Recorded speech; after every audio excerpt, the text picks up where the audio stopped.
Hello प्यारे बच्चों, आप लोग कैसे हैं? उम्मीद करता हूं कि अच्छे होंगे और अच्छे नॉलेज लेने के लिए हमारे बायोलॉजी पूर्ण क्लास को देख रहे हैं। जी हाँ दोस्तों, जैसा कि आपको पता है मैंने chapter first, second, third, fourth और 5 चैप्टरों को मैंने खत्म कर दिया है। जितना भी इंपॉर्टेंट था क्वेश्चन आपके एग्जामों के लिए मैंने वहां तक कवर करवा दिया है। और आज से जो हम न्यू एनसीईआरटी के अनुसार चलेंगे तो नया चैप्टर पढ़ेंगे विकास, क्योंकि ओल्ड चैप्टर जो था वो 16 चैप्टर था। अगर न्यू एनसीईआरटी को हम लोग कवर करेंगे तो मात्र कितना चैप्टर है? 13 चैप्टर है, जिसमें कि वंशागति के विविधता के सिद्धांत को हटा दिया गया है। तो अभी जो चैप्टर नंबर 6 हम लोग पढ़ेंगे, जिस चैप्टर का नाम होता है विकास। जी हाँ दोस्तों, ये चैप्टर खास है हमारे लिए और इसे हम जानना चाहते हैं कि विकास सर होता क्या है। इसमें बहुत सारे वैज्ञानिक आए, कुछ वैज्ञानिक आए जो अपना सारा बात बताया। जैसे कि कुछ वैज्ञानिक आए तो उन्होंने बताया कि मनुष्य का जो निर्माण होता है ये किससे होता है? पहाड़ों से होता है मनुष्य का निर्माण। कुछ ऐसे भी वैज्ञानिक आए जिन्होंने बताया कि धरती पर सबसे मनुष्य पहले आया है, भगवान के द्वारा बनाया गया है। कुछ ऐसे भी मनुष्य आए, कुछ ऐसे भी वैज्ञानिक आए जिन्होंने बताया कि आप अपने पसीने वाला शर्ट को रखे, चोकर को 1 महीना तक रखे, उससे चूहे का निर्माण हो जाएगा। ये सारा का सारा पॉइंट इसमें क्लियर किया गया था। लेकिन ये विकास कहने का मतलब होता है बच्चों कि पहले कौन सा था, अब कौन सा हो गया। पहले पता है ना, सांपों में पैर हुआ करता था, लेकिन अब सांपों में पैर नहीं होता। ये सर क्या एक प्रकार का विकास हुआ। आपको बच्चों पता होना चाहिए 2050 से लेकर 2055 की मैं बात लगभग अनुमान लगाया जाए तो 1 उंगली आपका गायब हो जाएगा, ये बोला तो 4 ही बचेगा। ये सर क्या हुआ? अपने आप में चेंजेज हुआ कि नहीं हुआ? अपने आप में विकास हुआ कि नहीं हुआ? सर बिल्कुल हुआ ये विकास। तो चलिए विकास वाले चैप्टर को हम लोग आगे की ओर बढ़ाते हैं और अपनी क्लास को एंजॉय के साथ करते हैं। तो फिलहाल जितने भी बच्चे हमारे इस चैनल पर लाइव जुड़ चुके हैं सभी बच्चों को गुड इवनिंग। बिल्कुल बच्चों, नए नए अंदाज में बिल्कुल बायोलॉजी को पढ़ना है। और बच्चों गुड इवनिंग जितने भी हमारे शेर शेरनी इस बायोलॉजी की क्लास को देख रहे हैं। और बच्चों अगर आप इस चैनल पर नए हैं तो चैनल को सब्सक्राइब कर दीजिए, वीडियो को शेयर कर दीजिए और कमेंट लाइक करना ये आपका अधिकार बनता है। तो चलिए सबसे पहला क्वेश्चन बड़े उम्मीद और विश्वास के साथ क्वेश्चन को लागू करेंगे। तो पहला क्वेश्चन होगा हमारा विकासवाद का क्वेश्चन। तो याद रखिएगा पहला क्वेश्चन भयानक होने वाला है और इसी से इस चैप्टर से आपके 2024 वाले में एक क्वेश्चन पूछा गया था, बड़ा खतरनाक था। जो पढ़े थे बच्चे वो बनाए थे, जो नहीं पढ़े थे उनसे नहीं बना था। क्वेश्चन था बोगनविलिया के छोटे पौधे के बारे में बताने के लिए बोल रहा था। जो पढ़े थे उनसे बना होगा, जो नहीं पढ़े थे उनसे नहीं बना होगा। तो चलिए अब आपकी जो क्लास होने वाली है बिल्कुल आगे की ओर मैं लेके चलता हूं। तो इसमें क्वेश्चन हमारा रहेगा सबसे खतरनाक जो 2020 में क्वेश्चन पूछा गया है। ये हम क्वेश्चन सेट भी करवाते जाते हैं आपके साथ साथ, जो अधिकांश जो देखा जाता है। क्वेश्चन है पक्षियों तथा तितलियों के पंखों। मेरे साथ साथ सभी बच्चों को क्वेश्चन लिखना है। पक्षियों तथा तितलियों, पक्षियों तथा तितलियों के पंख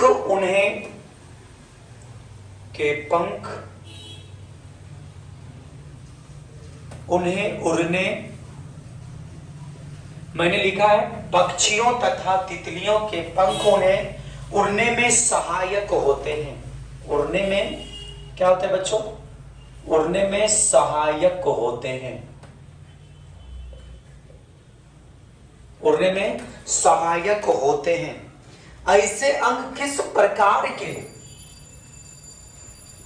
ऐसे अंग किस प्रकार के, ऐसे अंग किस प्रकार के विकास का परिणाम है? विकास का परिणाम है। ऐसे अंग किस प्रकार के विकास का परिणाम है? तो अब यहां तक लिखिएगा। या तो बच्चों इसी का अथवा क्वेश्चन कर देगा या आपसे अथवा क्वेश्चन पूछेगा। अथवा यानी या वाला क्वेश्चन जो रहता है समरूपी अंग क्या है। अगला क्वेश्चन जो इसी का पूछ देता है कि समरूपी अंग क्या है? या तो आप एक ऊपर वाला बना ले या तो नीचे वाला बना ले। कोई दो उदाहरण प्रस्तुत करें, कोई दो उदाहरण बतावे। यानी बच्चों यहां कहने का मतलब जो होता है, पक्षियों तथा तितलियों के पंख उन्हें उड़ने में सहायक होते हैं। ऐसे अंग किस प्रकार के विकास का परिणाम है? या तो आपसे क्वेश्चन पूछ रहा है कि समरूपी अंग क्या है, कोई दो उदाहरण बतावे। तो बिल्कुल हमारे जितने भी बायो के सुपरस्टार शेर शेरनी हमें देख रहे हैं, सभी को बिल्कुल चलिए गुड इवनिंग, गुड इवनिंग। चलिए लिखिएगा, उत्तर सभी बच्चों को लिखना है और समझने के साथ लिखना है। पक्षियों तथा तितलियों के पंख, आंसर लिखिएगा, पक्षियों तथा तितलियों के पंख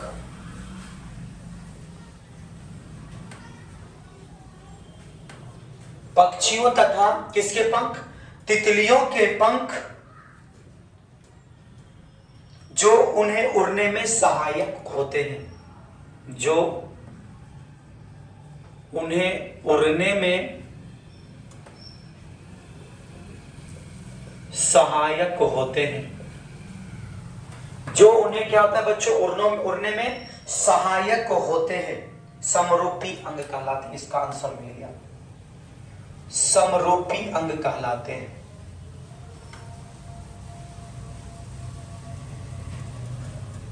समरूपी अंग कहलाते हैं, ठीक है ना। यहां आपको यह भी क्वेश्चन का आंसर मिल गया कि समरूपी अंग है क्या, ठीक है। यहां आपका ऊपर वाला भी आंसर हो गया कि पक्षियों तथा तितलियों के पंख उन्हें उड़ने में सहायक होते हैं। तो सहायक कहने का मतलब होता है पक्षियों तथा तितलियों के पंख जो उन्हें उड़ने में सहायक होते हैं, उसे क्या कहते हैं? समरूपी अंग कहते हैं। इस प्रकार के अंगों का विकास, इस प्रकार के अंगों का विकास, इस प्रकार के अंगों का विकास बच्चों क्या होता है? इस प्रकार के अंगों का विकास अभिसारी विकास के फलस्वरूप होता है। अभिसारी विकास के फलस्वरूप होता है।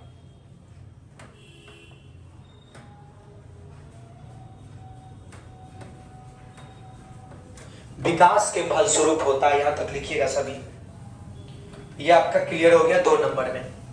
यहां आपसे क्वेश्चन कर रहा है, अच्छा जरा बताओ समरूपी अंग क्या है? मैंने आपको क्लास बताया है ऑफलाइन में, 2 उदाहरण ये आपके ऊपर रहेगा। 2 उदाहरण बतावे तो आप बिल्कुल बता सकते हो, आपका जो मन होगा वो आप बताओगे। गलत तो नहीं ना बताना है भैया, सही बताना है ना, ठीक है। पक्षियों तथा तितलियों के पंख उन्हें उड़ने में सहायक होते हैं। ऐसे अंग किस प्रकार से विकास का परिणाम होते हैं? तो मैंने पहला क्वेश्चन का यहां आंसर डील करवा दिया बच्चों। यहां मैंने लिखा है पक्षियों तथा तितलियों के पंख जो उन्हें उड़ने में सहायक होते हैं वो समरूपी होते हैं। क्या होते हैं प्यारे बच्चों? समरूपी होते। जो भी पक्षियां आप देखते हैं उड़ रहे हैं वो क्या हो जाएंगे? समरूपी होते हैं। इस प्रकार के अंगों का विकास कहां से होता है? अभिसारी विकास के फलस्वरूप होता है, जैसा लिखा गया है। इतना नंबर लिखेंगे तो हमें 2 मार्क्स एग्जाम में आ सकता है, बिल्कुल आराम से।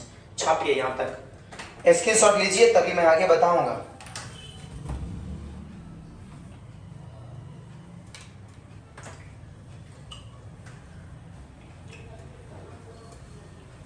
लिखिए यहां तक।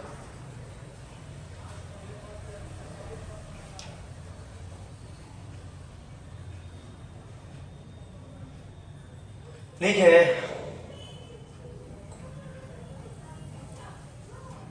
चलिए लिख लिए ना सभी हो? इसमें सब तितली सब नहीं आएगा। 2 उदाहरण बतावे तो तितली हो जाएगा, और क्या हो जाएगा बच्चों? चमगादड़ हो जाएगा, पक्षियां हो जाएगा, ठीक है। लिखिए अगला, रामाफिथिकस और ड्रायोफिथिकस में अंतर स्पष्ट करें। ये क्वेश्चन 5 नंबर में जो पूछेगा मैं वो बता रहा हूं अभी फिलहाल। बिल्कुल समझ के पढ़ना प्यारे बच्चों, और इसे याद ही करना क्योंकि समय की घड़ियां जो है वो कम होते जा रही है। एग्जाम का प्रेशर ऊपर की ओर बढ़ते जा रहा है। एग्जाम है तो पढ़ना पड़ेगा बच्चों, क्योंकि एग्जाम के बिना इंटर कैसे पास करोगे। अगला हमारा क्वेश्चन होने वाला है रामाफिथिकस। रामाफिथिकस, ये हमारा क्वेश्चन होने वाला है। रामाफिथिकस और ड्रायोफिथिकस में अंतर स्पष्ट करें। ड्रायोफिथिकस में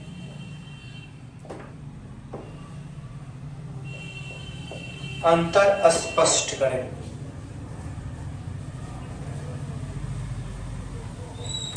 एक तरफ हम जो लिखेंगे रामाफिथिकस क्या होता है, ये 2019 में पूछा गया था रामाफिथिकस, और दूसरे तरफ लिखेंगे बच्चों ड्रायोफिथिकस। ठीक है, एक तरफ मैंने बताया रामाफिथिकस होता है, तो दूसरे तरफ मैंने क्या बताया, ड्रायोफिथिकस। ये दोनों मनुष्य का ही वंशज है। किसका वंशज है? मनुष्य का ही वंशज है। और ये जो मिलते जुलते थे, ये कपि मानव से मिलते जुलते थे। ये कपि मानव से मिलते जुलते थे। ये किससे मिलते थे? कपि मानव से मिलते जुलते थे, और इधर चिंपैंजी से मिलता जुलता था ड्रायोफिथिकस। ये चिंपैंजी से मिलता जुलता है। ये किससे मिलता है? चिंपैंजी से मिलता जुलता है। ठीक है ना। उसके बाद जीवाश्म में केवल जबड़ा तथा दंत विन्यास प्राप्त हुआ।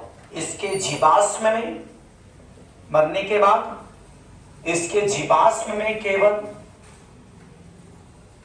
जबड़ा, क्या मैंने बोला कि जब रामाफिथिकस खत्म हुआ, यानी इसकी जो कपि का जो वंशज धीरे धीरे खत्म हुआ है, उसमें क्या मिला था? इसमें जीवाश्म में केवल जबड़ा प्राप्त हुआ, या दंत विन्यास भी का दांत प्राप्त हुआ। जबड़ा में ही दांत लगा होता है, दांत प्राप्त हुआ। लेकिन उधर साइड जो था वो क्या था? अग्रपाद पश्चपाद की तुलना में छोटे थे। आगे की पांव पीछे की पांव से छोटा। आगे की पांव होता, हाँ, तो आगे की पांव ही ना होगा, उसमें हाथ बोल दे तुम। अगर हम लोग का आगे का बोलेगा तो हाथ होगा, और पश्च का बोलेगा तो ये पैर होगा। अग्रपाद पश्चपाद की तुलना में छोटा था। अग्रपाद का मतलब बच्चों पैर होता है, और पश्च पैर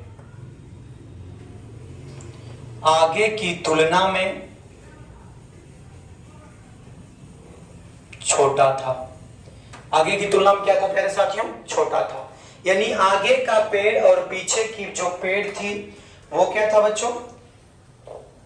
तुलना में छोटा था, यानी आगे की तुलना में छोटा था। तीसरा, मानव के निकट पूर्वज थे। ये मानव के जैसे मिलते जुलते थे, मानव के निकट पूर्वज थे। ये क्या थे बच्चों? मानव के निकट पूर्वज थे। ये मानव के सुदूर मतलब अलग जैसे लगते थे। ये मानव के सुदूर पूर्वज थे। ये मानव के कौन से पूर्वज थे? सुदूर पूर्वज थे। और एक और लिखेंगे, लिखिए इसमें, जीवाश्म की प्राप्ति भारत तथा अफ्रीका से हुई। इसका जो जीवाश्म खत्म हुआ था, ये भारत तथा अफ्रीका में इसका जीवाश्म देखा गया। ये जो इसका जीवाश्म था बच्चों कहां देखा गया? भारत और अफ्रीका में देखा गया। लेकिन इसका जीवाश्म जो था वो क्या होगा बताओ? लिखिए पहले यहां तक।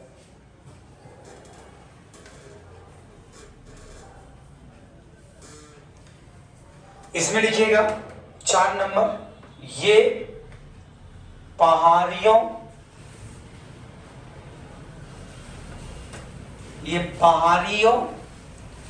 के इलाकों में देखा गया था।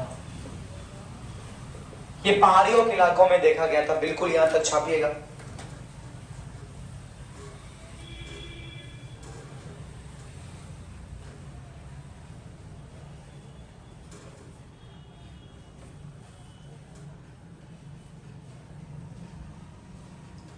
यहां तक लिखिएगा, उसके बाद आगे बताते हैं।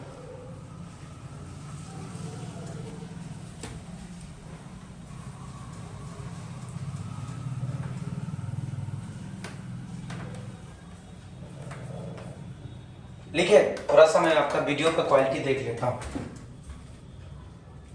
अगर किसी को वीडियो का क्वालिटी नहीं दिख रहा है तो बिल्कुल अपने वीडियो का क्वालिटी बढ़ा लेंगे, समझे? वीडियो का क्वालिटी आप बढ़ा लीजिए। मेरा वीडियो का क्वालिटी अच्छा है, 1080 तक हम देते हैं। आप अपने वीडियो का क्वालिटी बढ़ा लीजिए। बिल्कुल देख रहे हो, आ रहे हो, जा रहे हो। भाई साहब ऐसे थोड़ी पढ़ाई होता है। हाँ, ऐसे थोड़ी पढ़ाई होता है। आ रहे हो, जा रहे हो, ऐसे नहीं पढ़ाई होता है बच्चों। इसके लिए जान लगाना पड़ता है, या तो जान देना पड़ता है। बिल्कुल लिख लिए ना सभी। आज हमें लग रहा है एनर्जी कम है क्या? आज हम वैसे नहीं पढ़ा रहे जैसे आपको पढ़ाना चाहिए था, यही ना है? ठीक है, ठीक।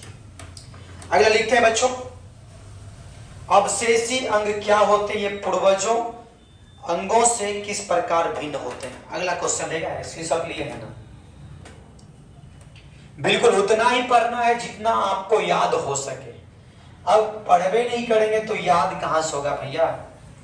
अब उतना पढ़ना है, 3-4 मैं क्वेश्चन करवाता हूं ताकि आप लोग एक दिन में आराम से याद कर सकोगे, ठीक है ना। अगला क्वेश्चन आपसे आपके एग्जाम में पूछने वाला आता है, अवशेषी अंग। मैंने बताया कि अवशेषी अंग क्या होते हैं। क्या बोला कि अवशेषी अंग क्या होते हैं? ये पूर्वजों अंगों से,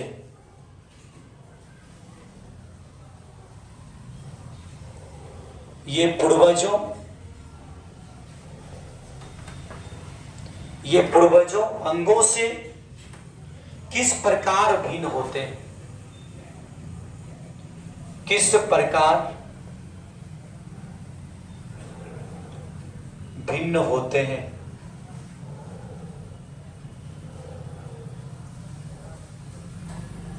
आज थोड़ा हमारे पास एनर्जी कम है क्योंकि हमें बुझा रहा है, तबीयत खराब है। कोई बात नहीं, तब तक मैं अपनी क्लास ले रहा हूं आप लोगों के बीच। क्लास आपका अपसेंट नहीं होगा, समझ गए ना? तभी मैं आपका क्लास ले रहा हूं। आज हमें बुझा रहा है कि हमारे पास एनर्जी थोड़ा कम है, थोड़ा लग रहा है तबीयत थोड़ा डाउन होने वाला है, तो इसलिए कोई बात नहीं, तबीयत ऐसा ही खराब होगा, ठीक होगा। लिखिएगा, जीवधारी के शरीर के ऐसे अंग जो, जीवधारी के शरीर के ऐसे अंग जो मैंने बताया कि जीवधारी के शरीर के ऐसे अंग जो क्रियाशील होते हैं। क्या मैंने बोला? वो क्रियाशील होते हैं,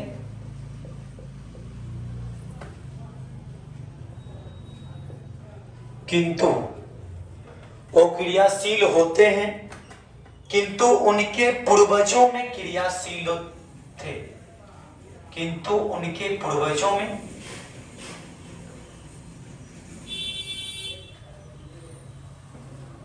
क्रियाशील थे, क्योंकि उनके पूर्वजों में क्रियाशील थे। मैंने बताया कि जीवधारी के शरीर के ऐसे अंग जो क्रियाशील होते हैं किंतु उनके पूर्वजों में क्रियाशील थे, अवशेषी अंग कहलाते हैं। अवशेषी अंग कहलाते हैं। कौन से अंग कहलाते हैं? अवशेषी अंग कहलाते हैं। दूसरा आपसे क्वेश्चन इसी में बन रहा है कि ये पूर्वजों अंगों से किस प्रकार भिन्न था। तो इसमें पैराग्राफ चेंज करके लिखेंगे कि पूर्वजों अंग ऐसे अंग हैं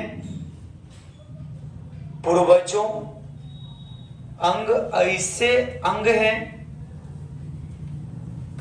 पूर्वजों अंग कौन से अंग हैं? ऐसे अंग हैं जो क्रियाशील होते हैं, जो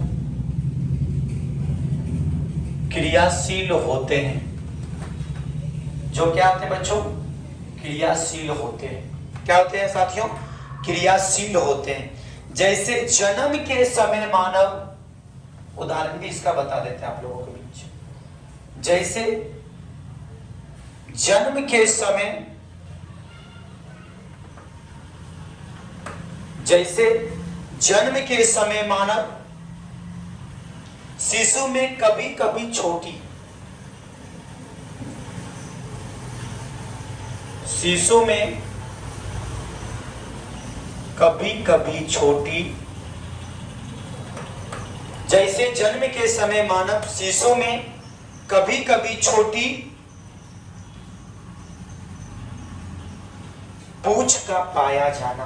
पहले पूंछ पाया जाता है, छोटी छोटी, कभी कभी छोटी पूंछ का पाया जाना। मैंने बताया कभी कभी छोटी पूंछ का पाया जाना।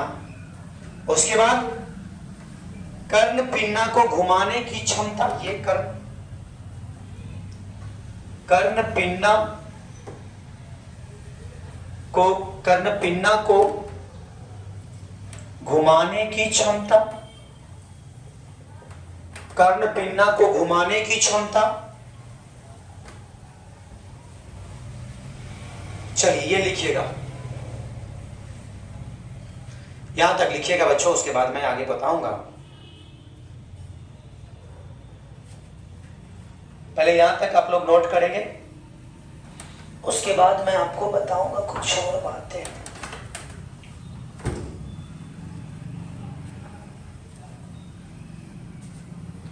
लिखा हुआ हो जाएगा तो बिल्कुल आप हमें बोल सकते हैं,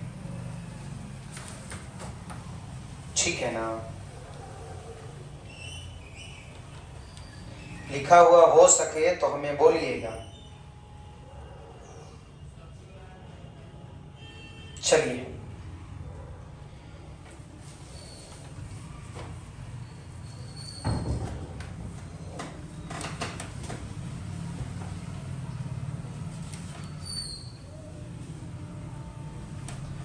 चलिए मैंने बताया कि अवशेषी अंग क्या है, ये पूर्वजों अंगों से किस प्रकार भिन्न होते हैं। तो मैंने यहां लिखा है कि जीवधारी के शरीर के ऐसे अंग जो अक्रियाशील होते, क्रिया नहीं करते, किंतु उनके पूर्वजों में क्रियाशील थे। मैंने यहाँ पूर्वज के बारे में लिखा है, तो उसे अवशेषी अंग कहते। तो उसे क्या कहते हैं बच्चों?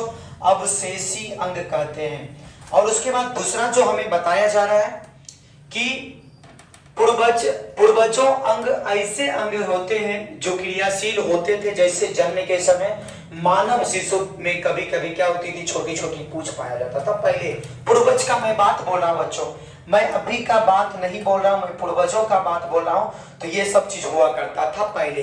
कर्ण पिन्ना को घुमाने की क्षमता, ये पूरा का पूरा घूम जाता था। अभी घूमता है, देख घूम रहा है, देख घूम रहा है, नहीं घूम रहा है ना? अब ऐसे करेंगे तो नहीं घूमेगा, पहले घूम जाता था। ये पूर्वजों का मैं अभी अंगों के बारे में बताया था।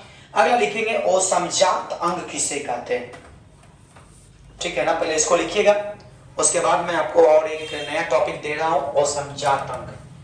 सारा जो भी मैं अभी करवा रहा हूं, जो कभी ना कभी पूछा जा चुका है इस चैप्टर से, वो सब आपका इंपॉर्टेंट करवा रहा हूं ताकि आपको दिक्कतें ना हो कोई बने बच्चों। चलिए उसके बाद अपना रहेगा असंजात अंग क्या है।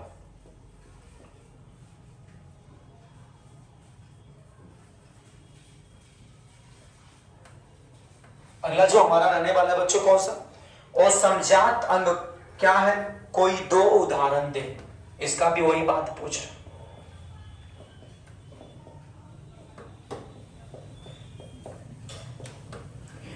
कोई दो उदाहरण दे।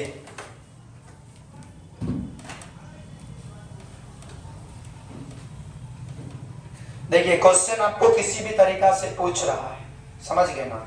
क्वेश्चन आपको किसी भी तरीका से पूछा जा रहा है तो इसीलिए आप लोग जैसा क्वेश्चन करे वैसा ही आंसर मारिएगा तो अच्छी रहेगी, ठीक है ना।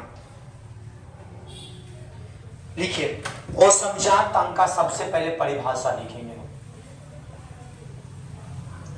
असमजात अंक का सबसे पहले परिभाषा लिखेंगे बच्चों। कहने का मतलब होता है वैसे अंक जो कार्य, वैसे अंग जो कार्य, मैंने बताया कि वैसे अंग जो कार्य की दृष्टि से समान, कार्य की दृष्टि से समान, वैसे अंग जो कार्य की दृष्टि से क्या हो जाए, समान हो पर रचना और समान हो,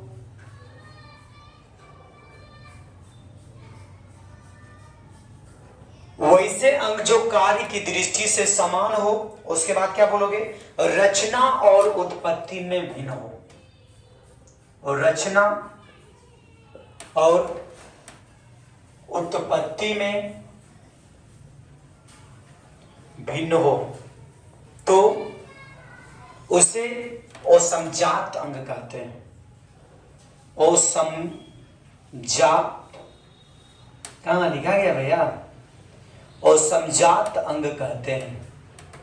आज मैं सोलो इसलिए बोल रहा हूं क्योंकि मुझे लग रहा है कि आज मेरा तबीयत खराब है, इसलिए मैं सोलो लिख रहा हूं। उदाहरण जो है, पक्षी तथा कीट के पंख। उदाहरण मैंने आपको ये पढ़ाया है, नहीं पढ़ाया तो सीख लो। पक्षी तथा कीट के पंख, पक्षी तथा किसका पंख बच्चों, कीट का पंख। दूसरा, मनुष्य की आंखें, मनुष्य की आंखें। यानी कहने का मतलब हमारा क्वेश्चन जो था असमजात अंग क्या है, कोई दो ही उदाहरण देने के लिए बोल रहा था। तो असमजात अंग हमने बताया कि वैसे अंग जो कार्य की दृष्टि से सामान्य होती है और रचना और उत्पत्ति में भिन्न भिन्न होती है, तो उसे क्या बोलते हैं, असमजात अंग बोलते हैं। मैंने बताया आपको, आपने सुना कि असमजात अंग जो होता है वो क्या होता है, कार्य में कार्य की दृष्टि से समान होता है, लेकिन रचना और उत्पत्ति की दृष्टि से क्या होता है, भिन्न भिन्न होता है, तो उसे क्या बोलते हैं, असमजात अंग बोलते हैं। तो यहां लिखा गया उदाहरण, पक्षी तथा कीट के पंख, मनुष्य की आंखें। यहां तक आप बिल्कुल नोट कर सकते हो, यहां तक सभी बच्चे नोट करेंगे बिल्कुल। ज्यादा आपको मैं पढ़ाऊंगा नहीं, क्योंकि इतना तक ही क्वेश्चन आप लोग याद करिए ना, ठीक है ना। पहले यहां तक आप याद कीजिए, उसके बाद आप याद करते रहिएगा ना, तब मैं और थोड़ा लेवल को और धीरे धीरे करूंगा। अभी लेवल को ऊपर करेंगे ना, देख रहे हो ना, 17, 15, 13 को बच्चा देख रहा है, तो लेवल ऊपर जब जाएगा धीरे धीरे 28 मिनट किसी दिन पढ़ाएं, किसी दिन 32 पढ़ा देंगे, किसी दिन 45 पढ़ा देंगे, किसी दिन 1.5 घंटा पढ़ा देंगे, ताकि आपको भी मन लगेगा पढ़ने में। नहीं याद करते हैं तो आपको भी मन नहीं लगता होगा, समझ गए ना। सिर्फ क्लास करते हो वहीं तक छोड़ देते तो वो मन आपका नहीं लगने वाला, आपको पढ़ना पड़ेगा। और मेरा ये बुक जिसके पास है, रामबाण कहाँ गया भैया, नहीं है, खत्म हो गया। रामबाण जिसके पास भी बुक है, बिल्कुल मैं उनसे निवेदन करता हूं कि आप उस बुक को कम से कम 25 बार पढ़ें। अभी से लेकर कितना बार पढ़े बच्चों, 25 बार रामबाण को पढ़े, ताकि आपको कोई दिक्कत ना हो। और मैं ये गारंटी देता हूं, जिन भी ये बुक आप 25 बार कम से कम पढ़े, और बच्चों ये हमारा बुक जो है इसमें आपको सारा कुछ आपको याद हो जाएगा। बिल्कुल पढ़िए मस्ती से, और इससे बाहर क्वेश्चन नहीं आएगा, तो इसीलिए आप पढ़िए इस रामबाण को। तब तक के लिए बच्चों नेक्स्ट डे मिलेंगे नेक्स्ट प्लान के साथ, तब तक के लिए गुड नाइट, थैंक यू बच्चों।